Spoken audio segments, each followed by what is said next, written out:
Hello everyone, good afternoon. নিয়ে চলে আসলাম তোমাদের জন্য একটা খুব সুন্দর ভিডিও। আর এখন কিন্তু বিকেল প্রায় 5টা বাজে।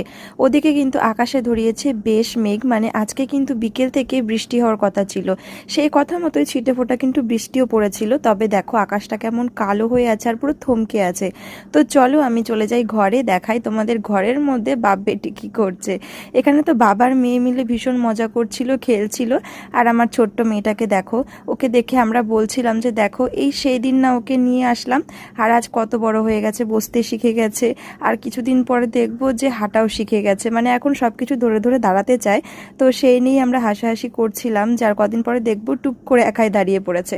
তো যাই হোক, এবারে চলে যাই আমি আমার মেয়ের রাতের খাবারের প্রস্তুতিতে।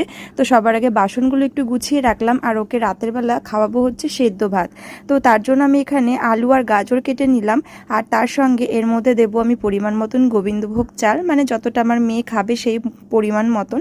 তার সঙ্গে দেবো অল্প একটুখানি মুগ ডাল, আর দেবো একটুখানি মসুর ডাল।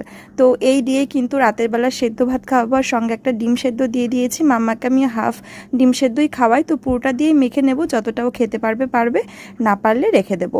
তো এটা খুব ভালো করে আমি ধুয়ে নিচ্ছি যতক্ষণ না পর্যন্ত পরিষ্কার জল বেরিয়ে আসছে। তো এবারে কিন্তু আমি এটাকে প্রেসার কুকারের মধ্যে দিয়ে দেবো, আর ঘিটা সবার শেষে দেবো। যখন আমি খিচুড়ি করি তখন কিন্তু ঘিয়ের মধ্যে সবজিগুলো হালকা ভাজা করে দিই। তো এখন আমি সব শেষে ঘি দেবো যখন ভাতটা রান্না হয়ে যাবে। এই দেখো সেদ্ধ হয়ে গেছে, তো ঘি দিয়েটাকে ভালো করে আমি মেখে নেবো, আর সঙ্গে ডিমটাও খুব ভালো করে চটকে নেব। আর ওদিকে যেন আকাশে প্রচণ্ড মেঘ করেছে, আর দেখো কারেন্টটা কেমন আপ ডাউন করছে, প্রচণ্ড ঝড় উঠে এসেছে। আমি তো এখন ভীষণ চিন্তিত, আমি মেয়েকে খাওয়াবো, বাইরে জামা কাপড় রয়েছে সেগুলো তুলতে হবে, আমি কোনটা আগে করব। তো চলো টাটা টাটা, দেখা হচ্ছে নেক্সট ভিডিওতে।